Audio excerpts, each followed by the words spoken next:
You can barely glance at the news these days without seeing something about a wildfire raging Mhm. or some intense storm system barreling through. Oh, definitely. It really makes you wonder, doesn't it? Wow. How do these huge climate events actually affect the specific places you care about, maybe where you live or, where family is? It absolutely does. And that need to understand sort of what these big shifts mean on a local level, that's exactly what we're diving into today. Exactly, because we're taking a deep dive into a climate and Geo AI assistant. Now, this isn't just another weather app. Right, not just tomorrow's rain. No. We're talking about using some seriously advanced AI to pull together a really comprehensive picture of climate-related events and, well, geological hazards across the United States. Think of it as a way to get a structured overview, basically, of the natural risks linked to a particular location. Uh-huh.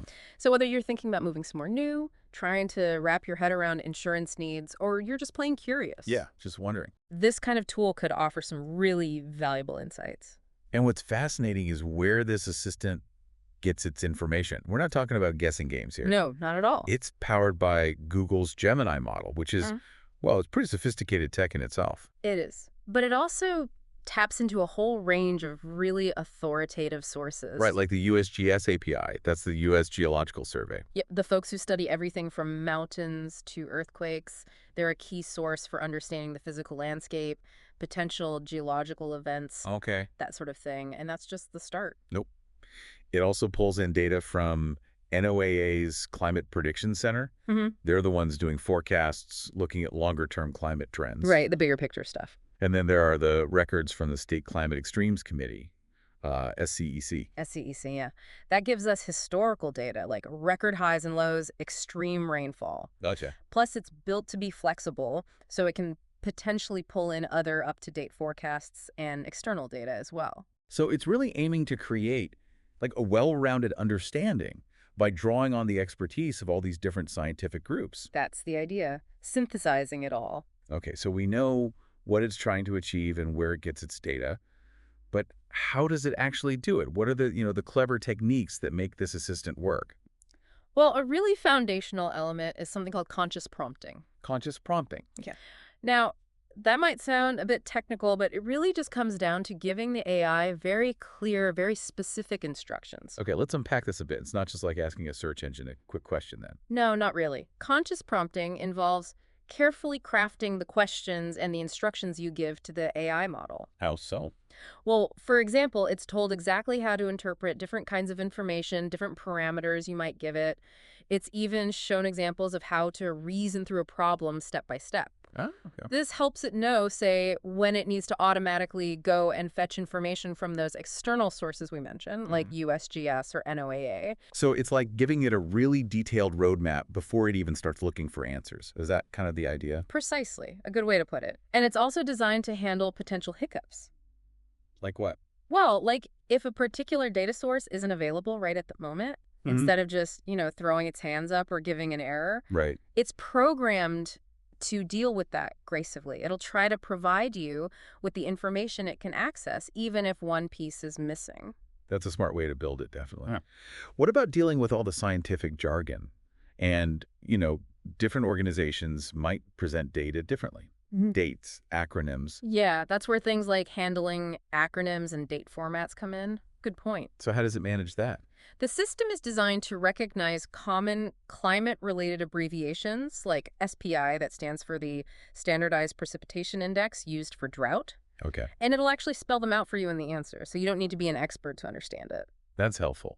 And for dates, it makes sure they're all presented in a consistent month, day, year format. Doesn't matter how they looked in the original data source. Oh, that's huge. Consistency is key, right? Especially when you're comparing info from different places or different times. Absolutely. Nothing's more confusing than trying to compare data when everyone's using a different date format. Totally. Now, you also mentioned function calling earlier. What exactly is that? Ah, right. Function calling is a really important technique here. It basically allows the AI model to automatically connect with and query those external data sources we talked about. Like the USGS and NOAA APIs. Exactly. So when you ask a question about a specific location, say San Francisco, Huh. the AI figures out, okay, I need more detailed info than my general knowledge base has on, say, earthquake history for this spot. Right. It then uses a predefined function, like a mini program, to automatically query the relevant API, the USGS API in this case. It passes along the location And details. gets back the specific data. Exactly. Things like historical earthquake data or records of extreme temperatures from NOAA or SCEC. It's like having a built-in research assistant Okay. that knows exactly which databases to search for the specific information you need. So if I asked about earthquake risk in San Francisco, that function calling is what tells the AI, go check the USGS data directly. Precisely. That's how it gets specific, reliable data for that hazard. And to make sure it's getting the absolute latest information, especially for fast-moving situations, Yeah. it also uses something called grounding with Google Search. Ah, okay. So if there's a very recent event, like maybe one of those storms we mentioned in Washington, Exactly. Or a developing heat wave. it can tap into Google Search to pull in those very latest details, Yeah. like current warnings or news updates. Yes, this allows it to incorporate near real-time information into its responses. It makes it much more useful and, relevant. That makes perfect sense. You definitely want the information to be as up to the minute as possible for some of these things. Uh-huh. Now, you also mentioned something called retrieval augmented generation, or ORAG, Mm. using a vector database. That one sounds a bit more complex. It is a bit more involved technically, yeah. But the core idea is actually pretty straightforward. It's about giving the AI access to and the ability to process large amounts of unstructured text data. Okay, like reports or something. Exactly. In this assistance case, it's specifically used for information like drought forecasts, which often come in the form of detailed PDF reports.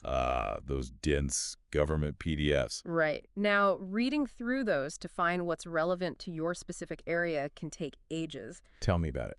So this ORG technique, think of it like having the AI read all those reports for you and then pull out just the exact bits of information relevant to your location. Okay, saving me hours of reading. How does that work behind the scenes then? Well, the system uses what's called a vector database in this implementation. It's ChromaDB. Vector database. Chroma. Okay. And it stores embeddings of the text from these PDF documents in that database. Embeddings, like fingerprints. That's a great analogy. Think of embeddings like creating a unique meaning fingerprint for each chunk of text. Not just keywords, but the actual semantic meaning. Okay, interesting. The AI can then compare the fingerprint of your question or the location you're asking about to the fingerprints of all the information stored from those PDFs. And finds the closest matches in meaning. Exactly. It finds the most relevant matches, even if the exact words aren't the same. It's understanding the content. So it's not just keyword searching, it's smarter than that. Much smarter.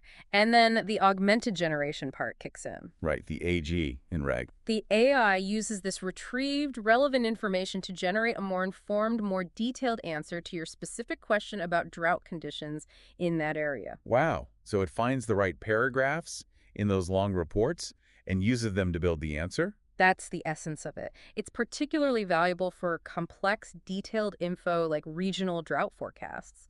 Man, so there's a lot of really sophisticated technology working together in the background, just to give you what seems like a pretty straightforward answer about a place.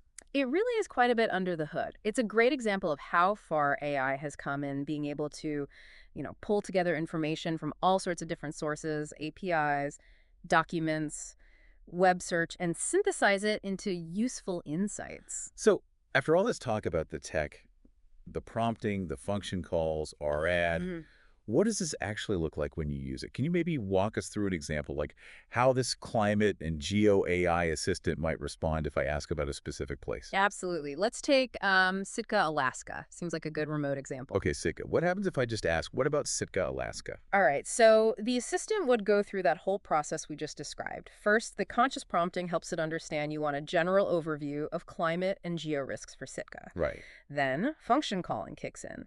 It would likely get the precise latitude and longitude for Sitka first. Then it would call the USGS API for earthquake data relevant to that area. Makes sense for Alaska. Definitely. It would check for current drought forecasts, potentially using ARG on recent reports covering the Alaska Climate Division. Drought in Alaska. Okay. Yeah, we'll come back to that. Yeah. It would also call the SCEC records function to get historical climate extremes for Alaska. Then it uses its general knowledge base, grounded potentially by recent search results, to add further context about other hazards. So it combines all those pieces. What's striking about a place like Sitka, I mean, it's known for being cold and wet, right? Exactly. And what's interesting is how even a place like that faces this complex web of risks, things you might not expect. What kind of specific information would it give me for Sitka? Okay, so you'd get a structured overview. It would cover various hazards. It would probably mention the potential for heat waves and cold waves, believe it or not, referencing historical temperature extremes recorded somewhere in Alaska, even if Sitka itself is milder. State records, not just local. Got it. Right. It would provide information about drought hazards relevant to the broader Alaska climate division it falls into. It might even mention, say, a recent 3-month SPI forecast indicating potential dry conditions maybe in the southern part of the state, which could affect Sitka indirectly. Huh. Interesting. I really wouldn't automatically associate Alaska with drought risk. And that's one of the real benefits of having this kind of centralized, synthesized information. It can highlight connections and risks you might not immediately think of. Good point. What else for Sitka?